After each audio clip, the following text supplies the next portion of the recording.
शिवशिव सद्गुरु वाचनी संसारी कारक नसे निष्ठंक आनगोनी संसार करणाऱ्या आपल्या सर्वांसाठी करून द्यायचा असेल असा कारण हा सहज सुलभ कोण आहे तर सद्गुरु आहे. भारताच्या संत परंपरेचे अर्वाचीन राष्ट्रसंत सद्गुरु जनार्दन स्वामी मोहनगिरी महाराजांच्या दिवस सवारी होती.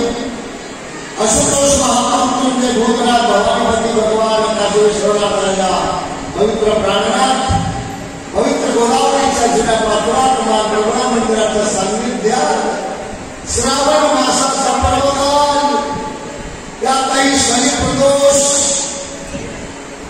योग्य भूमिका शुभ पर्वकाल या पर्वतावर संपन्न होणाऱ्या प्रदोष उत्सवात आपणा सर्वांना येण्यासाठी प्रेरणा बुद्धी शक्ती देणाऱ्या सद्गुरूंच्या प्रती कृतज्ञ राहिलं पाहिजे. वंदनीय रणेजी महाराज व्यासपीठ भजनी मंडळ भक्तमंडळ विश्वस्त मंडळ सन्मान्य अध्यक्ष साहेब आणि इतर सर्व आजच्या महाप्रसादाचे परंपरेने सेवा करणारा उपाय परिवार या बाई आहेत. त्यांच्या धाडसाचं त्यांच्या सेवेचं कौतुक करावं. आमच्या खांद्याला खांदा लावून त्यांचे मिस्टर उपाय साहेब बाबाजींच्या सेवेत होते, लाडके होते. काळाने धागा घातला आणि अचानक त्यांनी जग सोडलं. त्यांचा धावा चालू होता रामकुंडावर आणि परंपरेने त्या दिवशी प्रदोष होता. हिंमत नाही झाली वहिनीला विचारायची की काय करावं आणि त्यांनीच धाडस केलं की ती घटना आमच्या प्रारंभाचा वाद असेल पण पुरुषार्थ म्हणून सद्गुरूंची सेवा अखंडित सुरू झाली पाहिजे. आणि म्हणून आजचा प्रदोषही उबाळे साहेबांचा परिवाराचाच म्हणा. प्रत्येक श्रावणातला प्रदोष त्यांनी जवळजवळ केलाय. त्यांच्या धाडसाची एवढ्या मोठ्या हिमालयाच्या जरा बाजूला ठेवून गेलेल्या सेवेची त्याच्या बाजूला आपण गाडी केली ही प्रेरणा. आणि देवाने ज्याला निवडलंय गुरुनी ज्याला निवडलंय ते कधी माघार घेत नाही. बाया कमी नाही तुमच्या घरी. तुमच्या जावा आहेत, तुमच्या बहिणी आहेत, तुमच्या नणंदा आहेत, तुमच्या वहिनी आहेत, तुमच्या मैत्रिणी आहेत, तुमच्या बहिणी आहेत. तुम्हीच का सगळे खाल्या याचा अर्थ सद्गुरूंनी तुम्हाला निवडलंय आणि त्याला देवानं निवडलंय तो कधी पडत नाही. आणि जो पडला त्याला देवाने निवडलं असं मानायचं काही कारण नाही. पडलं याच्या सेवेतून पडला प्रपंचिक बुद्धीनं दूर गेला. मला सत्ता ज्या महासाईचा हजारो परिवारात लाखो लोक सकाळी उठल्याबरोबर जय जयकार करतात आदरांना. बाबाजींची मातोश्री या अगोदरी संसारा विभूमी पाटील जन्मभूमी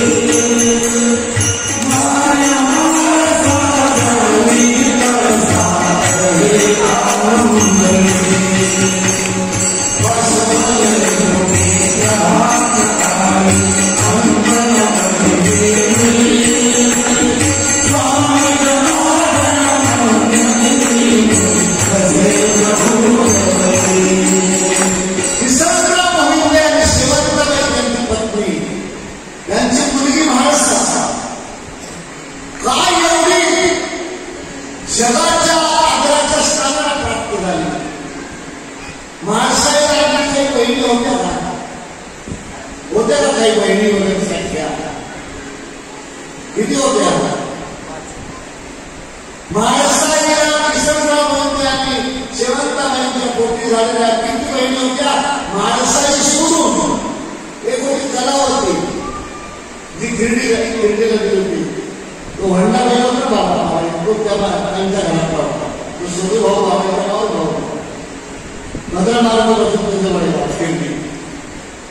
माणसाची बहीण कलावती, दुसरी बहीण होती साखराबाई, तिसरी बहीण होती द्रुपदाबाई, चौथी बहीण होती वेणूबाई आणि पाचवी बहीण होती मुक्ताबाई. माणसाला 5 बहिणी होत्या, पण तरीही सख्या बहिणींमध्ये एकीचाही लोकांना नाव नाही, पत्ता नाही, नाव नाही. याचा अर्थ असा झाला की माणसाची कूस देवानं निवडली होती. ज्या व्यक्तीला, ज्या व्यक्तिमत्वाला, ज्या परिवाराला निवडलं देवानं, गुरुदेवानं, तेच जीवनात काही प्राप्त करू शकतील, नाही तर काही आता नाही. सांगू द्या मला, त्याच्यासाठी काही गोष्टीला प्राधान्य द्यायचं असतं. झोपेतून उठल्यावर कशाला प्राधान्य देतो आपण? गाय छापला की विडीला की आणि कशाला? ग्रंथ आणि संत सांगताय वदनी पाठ उठल्यावर सकाळी प्रभाते नाही राम चिंतित झाला. ठीक आहे, राम असेल, शिव असेल, ही ब्रह्ममुहूर्त मांडली आहे. जे काही 8 प्रहर आहेत त्याचा प्रत्येकाला काळ शब्द आहे. सकाळ, माध्यान्ह काळ 12 वाजता, 4 वाजता अपराह्न काळ, दिवस नावाला संध्याकाळ. पण पहाटेला काळ म्हणत नाही, त्याला ब्रह्ममुहूर्त म्हणतात, त्याला रामकळा म्हणतात. आणि याचा अर्थ तो काळाकडे जाण्याचे काम करायचे नाही, काळाचा ऱ्हास होण्यासाठी घाण्याची काम करायचे नाही, तर त्या ब्रह्मचिंतन, ब्रह्मस्मरण, ब्रह्मभूत प्रसन्न आत्मा संत आणि सद्गुरूंच्या स्मरणासाठी तो दिलाय. म्हणून प्राधान्य त्याला द्या. 3000 महिला एकत्र जमल्या होत्या आणि त्यांचं काहीतरी संमेलन होतं 3 दिवस. मोठमोठ्या विद्वान विदुषी महिला, धनश्री वेलेंसारख्या, त्यांना मार्गदर्शन करायला होत्या. 3 दिवसाचं महिलांचं संपलं आणि मग प्रत्येकीला एक कागद दिला नियोजन करणाऱ्यांनी की बायांनो, मुलींनो, तुमचं जास्त प्रेम त्यांच्यावर जगात आहे की 5 नाव लिहा, कोणती पण लिहा. जेव्हा त्या चिठ्ठ्या गोळा झाल्या, त्या चिठ्ठ्यांमध्ये जास्तीत जास्त 5 नावं आली. आई, बा, सासू, सासरा आणि नवरा. काहींचे कमी असं आले, पण जनरल. आणि मग विचार करून तर संयोजक महिलेने सांगितलं, या 5 जणांवर तुम्हाला प्राधान्यानं प्रेम असेल, यात एक कोणते नाव कमी करा, फक्त 4 राहू द्या. या 5 माहिती सगळ्यात 4 तुमच्या प्रिय वाटते तुम्हाला. आणि मला सांगू द्या, पहिलं नाव बहुतेक बायांनी फोडलं ते सासूचं. एवढं हे असतात बाबूच्या.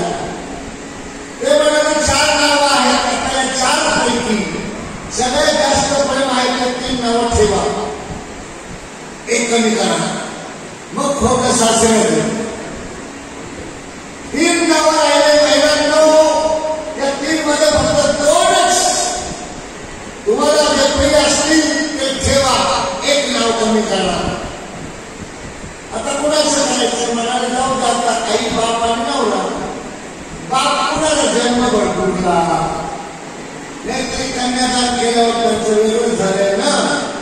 मग 3रं नाव बहुतेक बायांना खोटं वडिलांचं. आता 2च नाव राहिली, नवऱ्याचं आणि आई. आता थोडा एक आणि एक राहू द्या. मला सांगा, महिला इंद्राणी एकच नाव ठेवलं, एक खोडलं. कोणतं खोडलं असेल?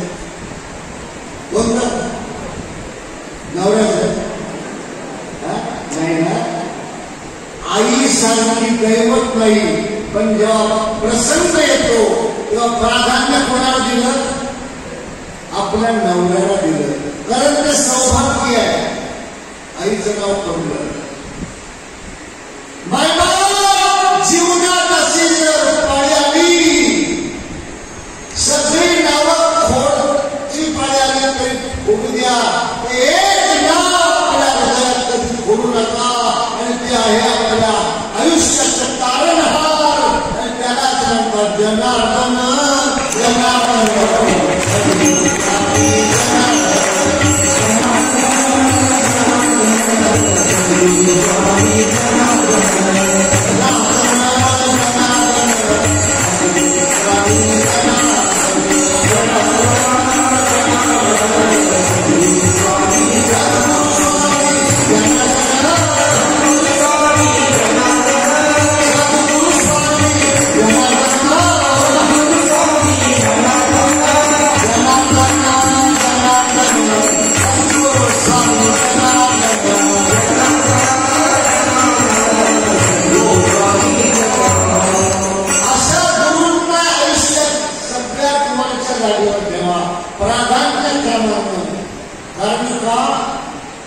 सद्गुरु सारिखा संसारात तारणारा आणखी कोणीच नाही. म्हणून गुरुवाक्यम सदा सत्यम. सद्गुरूंची समाधी, सद्गुरूंचा उत्सव, सद्गुरूंचा हा प्रदोष पुण्यकाल, याच्यासाठी बाकी सगळे कामं बाजूला ठेवले तरी फार बिघडत नाही. लग्नाचे मुहूर्त असे काढूच नका जे प्रदोषला आडवे येतील. बांगड्या घालायचे मुहूर्त, हळदीचे मुहूर्त, साखरपुड्याचे मुहूर्त, घरवटीचे मुहूर्त, खंडगावाचे, जागरणाचे मुहूर्त. आमच्या सासरवाडीच्या लोकांना मी फटका बोलतोय का? तुम्हाला कळत नाही का? सद्गुरूंचा उत्सव असताना तुम्ही मुहूर्त घेतात कसा? ब्राह्मण दिला, ब्राह्मण सांगावा हा नकोय, दुसरा द्या. ज्याला जीवनात सद्गुरूंच्या काही प्राधान्य आहे त्यालाच काहीतरी थोडीफार आशा आहे, आणि गुरु पण त्याचीच वाट पाहताय. समजून घ्या, कदाचित तुम्ही विसरले, ते नाही विसरणार. शंकर स्वामींचा सत्ता चालू नारळ परवा गेलो की बाबा जरूरला. काय समाज, त्यांचं चरित्र आणि बाबाजींचं चरित्र किती समतोल आहे याचं थोडं वाङ्मयीन दर्शन जीवन खाणारच आहे. प्रत्यक्ष तुकाराम वैकुंठातून सांगितलं निरंपरायांना की तू शिवला जा आणि शंकर स्वामींना हा विना आनंद दे. पंढरपूरून निरंपराय गेले, शोधत शोधत सापडवलं. सांगितलं तुकोबारायांनी तुम्हाला हा विना आनंद द्यायला सांगितलं. काय वाणीदारपणा असतो, डेरे वाणे घेणे पडाणे असं नाही कळलं. शंकर स्वामी म्हणाले की तुम्हाला सांगितलंय, मला नाही. मला सांगितलं तर मी घेईन, मी तुमच्यावर विश्वास ठेवू का? ओळखलं पाहिलं. उकोपांचं स्मरण केलं आणि तुकाराम वैकुंठातून पांडुरंगासह प्रकट झाले. ज्या भूमीत निरंपरायांना अनुकरण केलं, सद्गुरू जनार्दन स्वामी महाराजांचा आश्रम बांधलाय, त्या गावाचं नाव आहे तुर्की. शंकर स्वामी भिक्षाला लागल्यावर भिक्षा कोणी नाव होतं. काय निष्ठा असतात, प्राधान्य क्रमावर मी बोलतोय. आपण तिथं बाकीचं बघायचं नाही. सद्गुरूंची आज्ञा आहे, सद्गुरूंचं तत्व आहे. विधीच्या मंत्रावर लोकांची आता सुरुवात झाली आहे. हा खाली पाहिल्यावर गरज नाही, जशी केली मागेल तशी म्हणा. अनेक जण अनेक शंका उपशंका काढतायत, म्हणजे नाही. गुरु आपण सदा सत्संग श्रावण महिना होता, सोमवार होता, बाबाजी ब्रह्मकेश्वरला होते. हृदयेश्वर महाराजांच्या काम झालं होतं आणि संध्याकाळी 5, 5:30, 6 वाजता गोपाळगावची गाडी आणि चव्हाण साहेब आले, अप्पासाहेब देवकर वगैरे अंतर साहेब वगैरे मंडळी आली. नुकतंच रमजान संपूर्ण आम्ही पंत धरली होती. सोमवार सोडायचा श्रावणातला बाबाजीने पाहिलं साहेब आले, चव्हाण साहेब आले, बाबाजी श्रावणी सोमवारचा उपास आम्ही घरी सोडून आलो. असा हात धरला धसकन, साहेब या प्रसादासाठी उपास धरायचा तो असा, आणि एका वाक्यावर पुन्हा साहेब प्रसाद घ्यायला होते. एवढी त्याची निष्ठा नाही त्यांनीच नाव सांगावं, काय खरंय का? बाबाजी त्यांच्या फराळातल्या काही भाग जे पहिली असतील त्याला द्यायचे. दोन-चार लोक भाग्यवान होते असे, त्या चव्हाण साहेब होते. बाबाजींना शेपूची भाजी खूप आवडायची, कोरडी हलाल होता, भाजीपालाच खायचं ते. चव्हाण साहेबांना शेपूची भाजी 10 फुटावर आली तरी उरली व्हायची. पण बाबाजींनी त्यांच्या फराळातल्या ताटातून दिलेली एवढी एवढी पुडी, तिचा अपमान कसा करायचा म्हणून कशी तरी डोळे हातात खाल्ली. गणपती जरी गेला तर तीच पुडी पुढे शेपूचीच भाजी. साहेब म्हणाले आता काय करावं बाबा, डोळे टाकायचे, आखी एक घासभाजी भाजी नवीन टाकायची, खायची. खाता खाता खाता खाता एवढी सवय झाली त्या प्रसादातून, कारण ती शेपूची भाजी नुसती नव्हती, सद्गुरूंचा दिव्य स्पर्श झालेला तो प्रसाद होता. शेष घेऊन जाईल तुमचे झाली या भोजन. की साहेबांना एवढी शेपूची भाजी आवडायला लागली की आठवड्यातून 4 तास घरी जेव्हा मिळाले शेपूची भाजी करायला लागते. गुरूंची मर्यादा काय असते, पण ज्याला माहीत नाही ते शंका काढतात, ते त्याच्यावर आक्षेप घेतात. काशी विश्वनाथ मंदिराची प्राणप्रतिष्ठा झाली आणि आमचे गुरुबंधू आहे थोडं तापड होत होते, आज हयात नाही आहे, सांगून टाकतो. वंदने मधुगिरी महाराज जरा तेच करणार महाराज कुठेतरी संगमने माझा प्रवचन होतो बाबा, आणि एवढी शिंगा करा आपल्या सगळ्यांच्या की त्याच्याकडे हक्क नाही. बाबाजींनी अक्षरशः त्या स्वरूपाने मंदिराची प्राणप्रतिष्ठा केली नाही. यांनी भांडवली कशी काय केली? आज मात्र समोर आले का तुम्हाला कोणी अधिकार दिला नाही चुका काढायचा?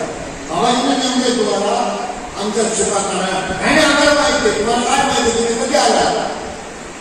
नाशिकच्या तपोवनातलं मंदिर बांधून पूर्ण होत होतं तेव्हा तुम्ही वेदवाटवानी एवढे झिपरे घेऊन बांधलं जातो. तुम्हाला बाबाजी माहिती आहे का? मागचा इतिहास तुम्हाला माहिती आहे का? हा बदनामी करता बाबाजीच्या कार्याची. मग अखादशा बाबाजींच्या बसवलेले मला सांगा कोणता मेला मंदिर बांधलं बाबाजी म्हटलं, प्राणप्रतिष्ठा कोणत्या महिन्यात झाली माहित नाही. मग कशाला तुम्ही आमच्या बदनामी करता? बदनामी आमची नाहीये, ज्यांच्या आते ज्यांनी कार्यकर्ते त्यांची होते.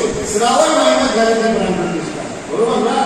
बाळेश्वर बाबाजीने जीर्णोद्धार केला, पालखे वैजापूर तालुका. कधी झाली प्राणप्रतिष्ठा माहीत नाही, तुम्ही का करता? शिमग्याच्या महिन्यात रंगपंचमी दिवशी झाली आणि नारायणगिरी महिन्यात कीर्तनोत्सव झाल्यानंतर आम्ही जिवंत नाही ना, माहीत नाही, भाव नाही, विचार नाही, पूस नाही. कोण वारी धुवायच्या बाबाजींच्या कार्याची, बाबाजींनी निवडलेल्या भक्तांची भक्तांनी करायचं काही कारण नाही. हा गुरुद्रोह आहे. आणि म्हणून बाबा गुरु वाक्यम सदा असतात. मी निंदा करत नाही, तुम्हाला काय सांगतो, कोणी किती काय सांगा, तू कोण, तुला कोणी अधिकार दिला, तुझं ज्ञान किती आहे, तुझा अनुभव किती आहे, तुझी साधना किती आहे, तुझा पावित्र्याचा परामर्श किती आहे, तुझं समर्पण किती आहे, तुझं पावित्र्य किती आहे. कशाला करत मारणार आहे? एका रात्री तुम्हाला आपल्याला एवढं संधी, एका रात्री तुम्हाला आपल्याला आश्रम, ही उपस्थिती काय दर्शवते? आपलं भलं व्हावं म्हणूनच बाबाजी पण कधीतरी असे स्वर वाढवायचे, पण त्याच्यात हेतू हा होता की जगाचं कल्याण व्हावं. भगवान श्रीराम आणि सीतेचं लग्न झालं, 28 दिवस लग्न, जनक राजाचा दरबार, आई राजा, दशरथ महाराज राजा, काय कमी होतं? 28 दिवस लग्नाचे मंगलाष्टक झाला, कन्यादान झालं, सप्तपदी झाला, राजा हवन झाला, बसल्या मोठ्या हॉलमध्ये नवरदेव नवरी त्यांच्या आई वडील त्यांचे वडील गुरु मित्र स्नेही अपृष्ट माझ्या खूप मस्त मूड मध्ये असतात सगळे नवरदेव नवरी याच्यावर बसलेले मिथिलेश महाराजा जानकीचे वडील ब्रह्मवेत्ते जनक तत्ववेत्ते जनक आत्मवेत्ते जनक त्यांचे कुलगुरू होते शतानंद स्वामी जे गौतम ऋषी आणि अहिल्याचे पुत्र होते खूप विद्वान प्रहार पंडित ते कुलगुरू नेमले होते कोणी ब्रह्मवेत्ते तत्ववेत्ते आत्मवेत्ते जनक महाराजांनी जनकांचा अधिकार का आणि त्यापेक्षा कुलगुरूंचा का सगळे मजेत मांडवात बसले सभा मंडपात आणि शतानंद उभे राहिले आणि आपल्या अंगावरचं उत्तरीय जोडी गेली अशी आणि धावत धावत धावत धावत आले आणि नवरदेवा पुढे म्हणजे रामराया पुढे गुडघे टेकून बसले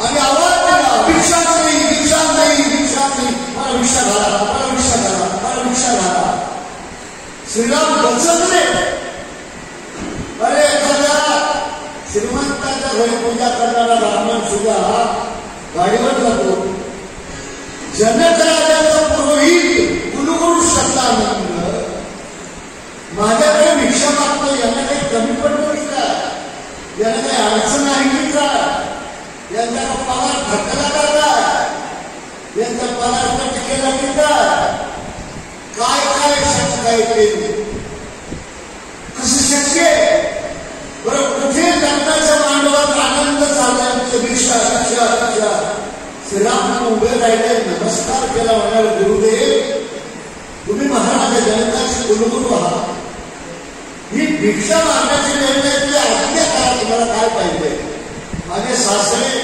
जनक महाराज आहेत एवढाच अधिकार तुम्हाला येते आज्ञा करा तुम्हाला काय पाहिजे तुम्ही घरी पोहोचायच्या आत पोहोच होईल हत्ती घोडे अंबाड्या सोनं चांदी गोधन काय काय पाहिजे बरे काही नको मग कसली भिक्षा आहे तुम्हाला एवढा आनंदाच्या क्षणी तुम्ही डोळ्यात पाण्यातून भिक्षा भिक्षा करून राहिले सांगितलं रामा वचन दे मी मागे ती भिक्षा देईन राम राम म्हणाला आतापर्यंत आपल्या वाढवाड्यामध्ये वचन दिले आणि अडचण झाली मला आधी सांगत मला काय पाहिजे नाही सांगणार पण तुला अडचण नाही आणणार ठीक आहे तुमचं समाधान करी म्हणाले मागा काय भिक्षा पाहिजे जनकाचे कुलगुरू ज्यांनी जानकीला खेळवलंय लहानपणापासून तेही वेदो नारायण प्रगाढ पंडित प्रतिवर्ष बनवणारी प्रकांड पंडित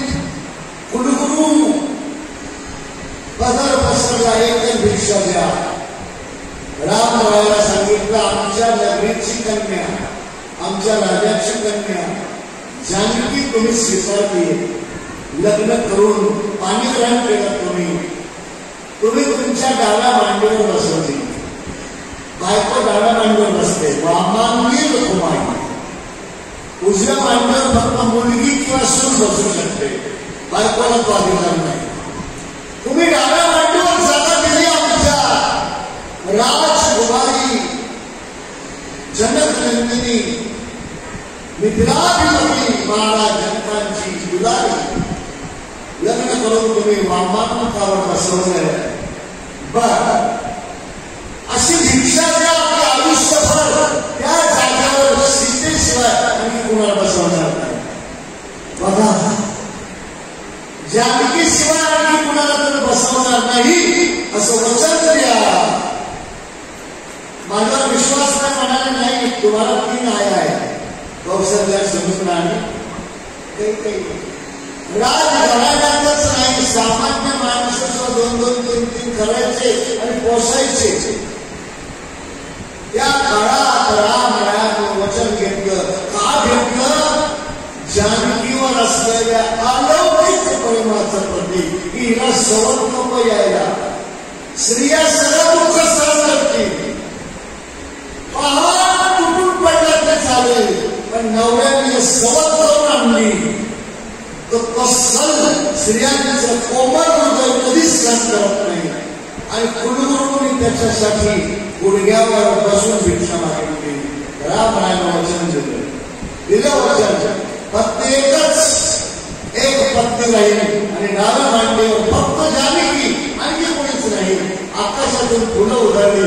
राजा विराज प्रभू रामचंद्र भगवान. मी का सांगतो, असे गुरु आपलं हित कशात आहे हे त्यांना माहित आहे. त्याच्यासाठी आपली प्रज्ञा पुण्य प्रतिष्ठा पणाला लावतात आणि आपलं ज्याच्यावर प्रेम आहे त्याचं भलं होण्यासाठी नियोजन करतात. सद्गुरु वाचवणी संसारी कारक नसेल निष्ठंक आन कोणी. सद्गुरु जनार्दन स्वामी महाराजांच्या जीवनात असे खूप प्रसंग येऊन गेले. साध्या आठा पंगत बसवायची. मला वेळ कमी आहे. शांत झाले सगळे. आता काय घडलं त्या मंडपात?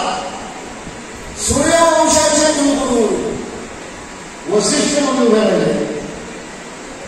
आपल्या अंगावरची शाल अशी केली आणि नवरी समोर गेली. जानकी माते समोर. विचार नाही. नवरीला म्हणतात मला भिक्षा दे. तिच्या अंगाला कापड भरलं.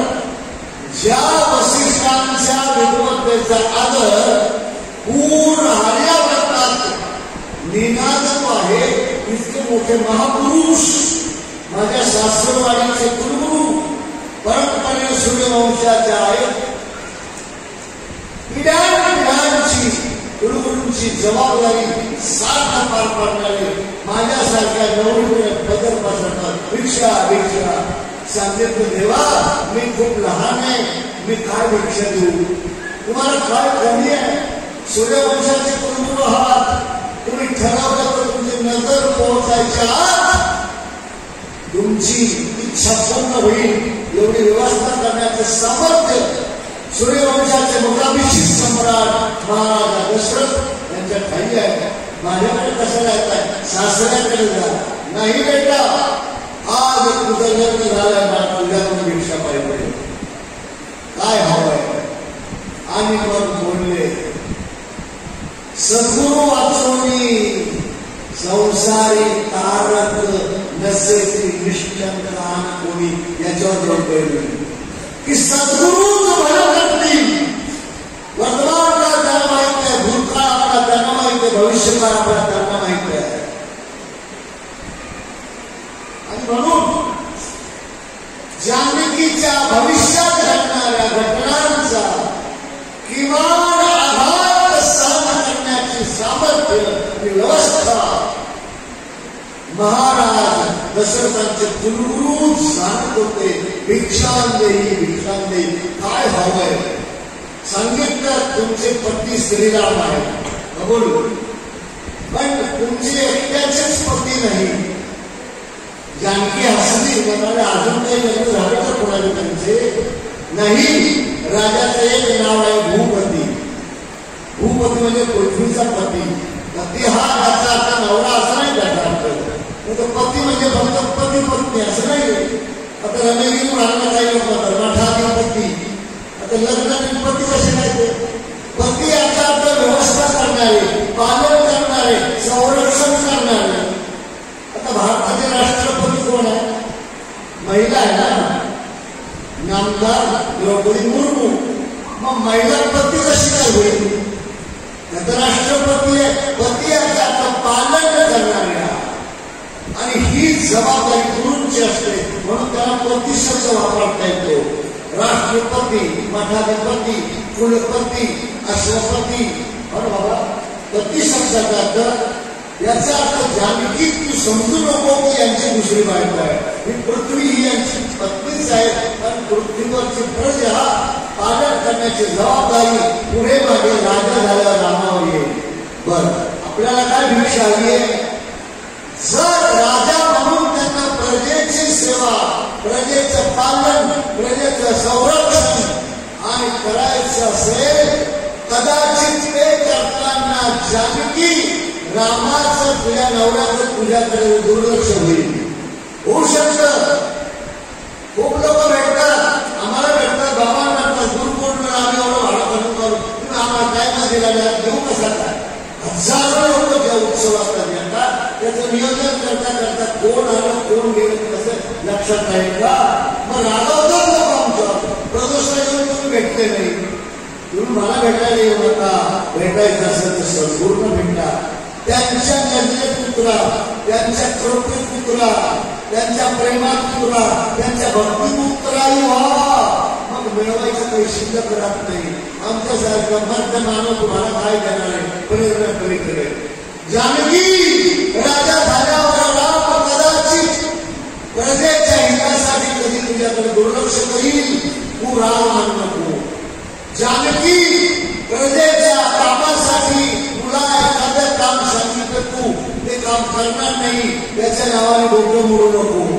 जानकी प्रजेच्या कल्याणासाठी, कदाचित प्रजेच्या आनंदासाठी, कदाचित प्रजेच्या अनुकूल असणाऱ्या गोष्टीसाठी जर तुझ्यावर त्यागही करण्याचा प्रसंग आला जानकी, तरीही तू रामावर आरोप करू नको, दोषारोप करू नको, राग धरू नको, वैर धरू नको, क्रोध करू नको, अबोला धरू नको, संताप करू नको. राम राम आहे जसा तुझा पती कसा प्रजेचा पती आहे.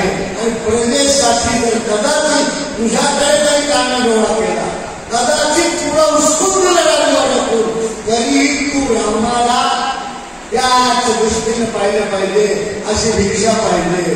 आणि जानकीने त्यांच्या पायावर सांगितलं, वचन देते की मी कधीच असं करणार नाही जे तुम्ही आता म्हणताय. आणि त्याची परिस्थिती केव्हा आली? 8 महिन्याची बरोबर जानकी अयोध्येच्या लोकांनी अक्षर घेतला. रावणाकडे कशी राहिल्या निर्वाळ, रामाने कशी काय भरत घेतली. सगळ्या अयोध्येच्या कोपऱ्यात कोपऱ्यात ते चर्चा होती. आणि प्रजेने केलेल्या सीतेवरच्या प्रमादाचं प्रायश्चित्त श्रीरामाने सीतेचा त्याग केला.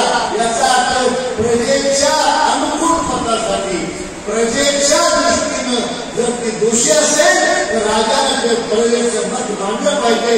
राजा म्हणून जानकीला रथात बसवलं. 8 महिन्याची जानकी, गरोदर जानकी जंगलात सोडून दिली.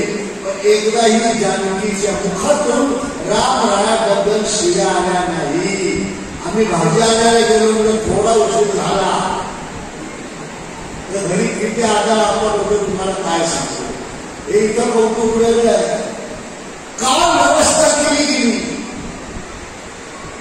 अश्वमेध यज्ञ केला रामायणाने, संकल्प केला, घोडा सोडला.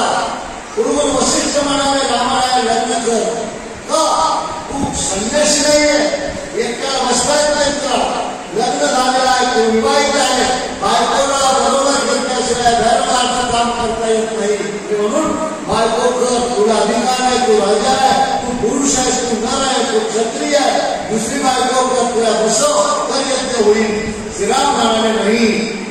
वचन दिले मी शशानंदांना की एकच बसेल माझ्या मांडीवर ती जानकी. वचन दिले मी लग्नात अग्नी समोर सत्ता विरोधी करताना वेदोनाला ब्राह्मणाला धर्मेच्या ध्येय कामाचे नाथचरांनी वचन दिले मी जानकीला. लग्न झाल्यावर घरी आल्यावर पहिल्याच दिवशी जानकी तुला वचन देतो मी एक पत्नी राहील. या सगळ्या व्रताचा वचनाचा भंग नाही करणार. यज्ञ नाही झाला तरी चालेल, पण मी दुसरी बायको करणार नाही. मग गुरु वसिष्ठ म्हणाले राजा असेल तर सोन्याची बायको कर, दुसरी बसव पुतळा. ब्राह्मण असेल तर दरवाजी करतात. क्षत्रियाला सोन्याची आहे, वैश्याला चांदीची मूर्ती करण्याचा अधिकार बायकोची. आपण आई वेळेला टाक करतो ना घर चांदीचा, आणि शूद्राला तांब्याची मूर्ती करावी. शास्त्रात आहे सोन्याची सीता केली, जवळ बसवली, यज्ञ पूर्ण केला. पण रामरायाने दुसरी बायको केली नाही, करू नये याच्यासाठी घेतलेलं वचन लग्नाच्या मंडपात मंडळा सोडायच्या जानकीचे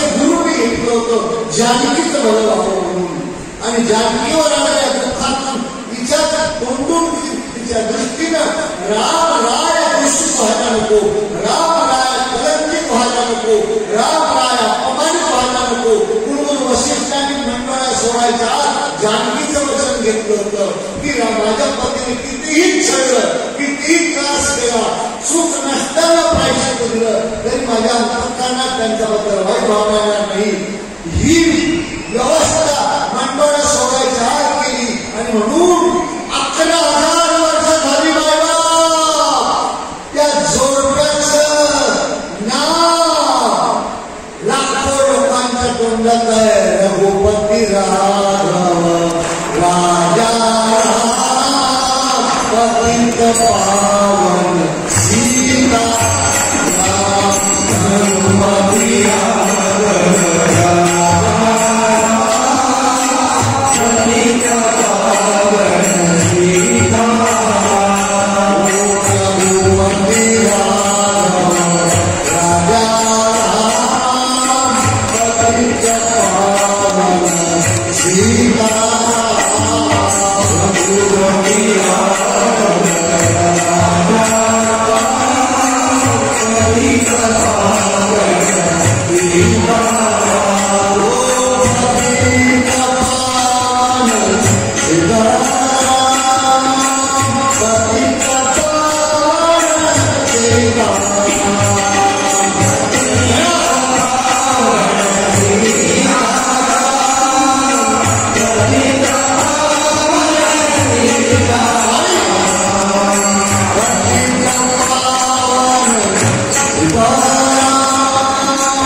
आणि म्हणून काही झालं तरी चालेल, प्रदोषाचे 3 तास काढलेच पाहिजे.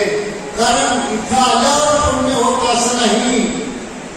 तुमच्या मनात विचार आला की प्रदोषला जायचंय, तिथून तुमच्या पुण्याची गणती सुरू होते. आणि तेच येणं गाडीत असेल, घोड्यावर असेल, पायी असेल, तर त्यांच्या नामस्मरणानं भरलं तर ते शतकोटी पुण्य मिळेल. वाटे हळूहळू चला दुकाने जनार्दन बोला, वाटे हळूहळू चला दुकाने जनार्दन बोला, वाटे हळूहळू चला दुकाने जनार्दन बोला, वाटे हळूहळू चला दुकाने जनार्दन बोला, वाटे जनार्दन बोला, वाटे जनार्दन बोला,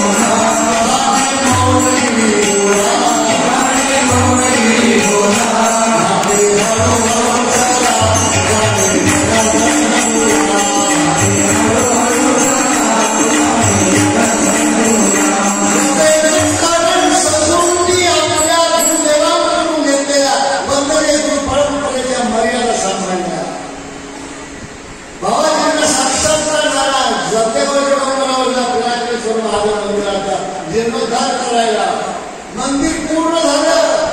गर्दी वाढली, जत्रा वाढली, येणं वाढलं, पैसे वाढले, धान्य वाढलं आणि परिसरातल्या काही कर्मकांडानं काळवडलेल्या करंट्यांच्या डोळ्यात लोभ सुटला. हा डोंगर आमचं आहे, हे मंदिर आमचं आहे, मॅनेजमेंट आमची पाहिजे, भंडारघाट आमच्या लोकांना पाहिजे, जेवण पाहिजे, यज्ञाच्या कामगिरीत पाहिजे, आमच्या गावात मिळालं पाहिजे. वाघ विकोपाला गेला, तिथं माझा देव राहत नाही. मी माझ्या ऐश्वर्याने विसरले गयाचे अंतःकरण पालता तोच संन्यास झाला निरंतर. आणि बाबांनी पाहिजे तर भेद निर्माण झाला. भेद हा भक्तीला अपराध आहे. आपण सगळी एका बाबाजींची लेकर आहोत. एकमेकाला आपण त्या अँगलवरून पाहिलं पाहिजे, सांभाळलं पाहिजे. मी का सांगतो? आणि बाबाजींनी निर्णय घेतला इथं राहायचं नाही. निरोप केला. नुकतीच कोल्हारच्या पाटलांनी गाडी घेतली होती. त्या गाड्या नव्हत्या आणि ते होते आमच्या मारुती नानके सासरे कोते पाटील हे विलासराव बसले यांच्या आईचे वडील. निरोप केला. नानांनी ती गाडी आणली. मध्यरात्री गाडी डोंगरावर गेली. पहाटे स्नान विधी झाली. बाबाजीने सगळा आश्रम झाडला. लोटांगण घालून प्रदक्षिणा केल्या आणि बाबाजी डोंगर शोधताय. ती बातमी जगन कासा आणि जंगलू लहान यांनी पाहिली आणि बाबाजीची गाडी वारसाच घेता घेता घेता डोंगराच्या पायथ्याला येईपर्यंत शॉर्टकट खाली येऊन जातेला झाला गेला आणि त्यांना बाबा चालला. बाबा गेले तर आपलं काय होईल? डोंगर कुत्र ते जाईल का? मग कसल्या पंक्ती, कसलं धान्य, कसले पैसे, गाव गोळा झाला. कोण पळवते जनार्दन बाबाला? जाणून टाकला गाडीला. नंबर नव्हता मिळाला. कोणी जीप होती तेव्हा एवढ्या गाड्या नव्हत्या. 3-3 वर्ष नंबर राहायचे. कोण गाडी चालवतो? एवढं लेकरू दिसलंच नाही. एक याचे वडील होते, विलासरावाचे वडील मारुतीराव होते. ते मिळाले. जाणून टाका गाडी. या पोराला जाणून टाका. समजून मी काय सांगतो? ज्यांनी जीवावर उदार होऊन भेद निर्माण झालेल्या संस्थेतून त्यांच्या इच्छेने त्यांना बाहेर काढण्यासाठी संकट जीवावर झेललं होतं. ते कोते पाटील जेव्हा टेंबे घेऊन लोक आले, आता काय करायचं? बाबाजी प्रवासात डोळे बंद करायचे आणि त्याच क्षणी गाडी पेटवायला धावले लोक. मारुती नानाला पेटवायला धावले लोक. बाबाजी डोळे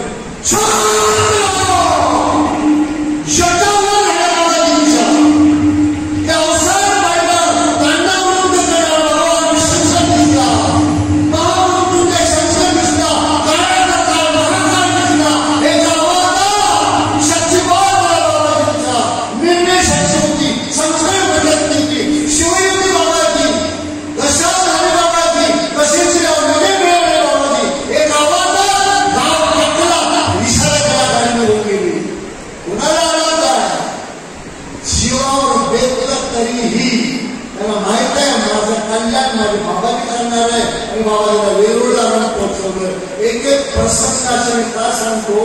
जर तो प्रसंग झाला नसता, बाबाजी वेरूळ आले नसते. वेरूळ पारेश्वर, पारेश्वर कुंतांबा, तिथून औरंगाबाद, तिथून नाशिक, तिथून त्र्यंबक, खानदेश, ही मंदिरं, ही आश्रम, ही अतिथीगृह, ही अनाथ मुलांसाठी शाळा, या गोशाळा, या अग्निशाळा, यज्ञशाळा, हे अन्नदान, हे ज्ञानदान कुठून मिळालं असतं? गुरु करतात ते का करतात? जगाचं कल्याण व्हावं. आणि कोणतं जे तुमच्या आमच्यासारखे प्रपंचात अडकले यांना किमान वेळ मिळावा. महिन्यातून 3 तास फक्त, तरी खूप झाले. म्हणून सगळं करा. प्रदोष शिकू नका मायबाप. कारण बाबाजींनी योजना केली आहे. सद्गुरू वाचवणी संसारी तारक नसेच निष्ठंक आण कोणी. आपण तर बाबाजींना पाहिलंय. बाबाजींना पाहिलं नाही असं जिल्हा आहे.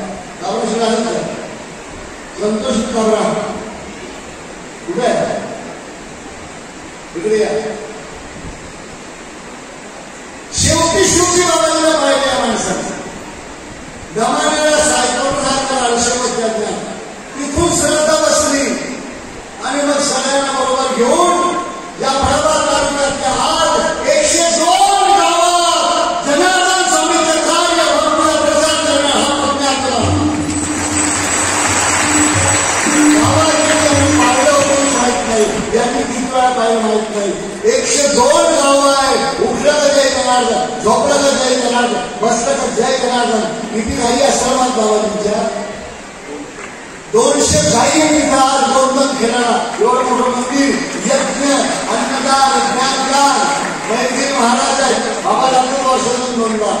वरती आहे भाऊ नारायण नाशिकचे अनुष्ठान झाले होते ते फक्त ओळख करून देतो की शेवटी एकदा दर्शन घेतलेला माणूस बाबाजींच्या जीवनातला जर 100 गावात धनार्दनमय करू शकतो बाबा तुम्हाला खायचं आपला परिवार आपले नातेवाईक आपले मित्र बहिणी बहिणी नंद भाऊ द्यायला प्रेरणा द्या करायचं असं इथंच या मरायचं असं राजकारणात आम्हाला काही घेणं नाही तुम्हाला आम्हाला टाळण्यासाठी बाबाजी कार्य आहे म्हणून त्यांच्या दिव्यत्वाला पुन्हा एकदा वंदन करून श्री प्रदोषा पर्वतावर झालेली सेवा त्यांच्या शब्दपूर्त झाली त्यांच्या चरणी समर्पित करून आपली लढा पंक्ती झाला जय जनार्दन जय जनार्दन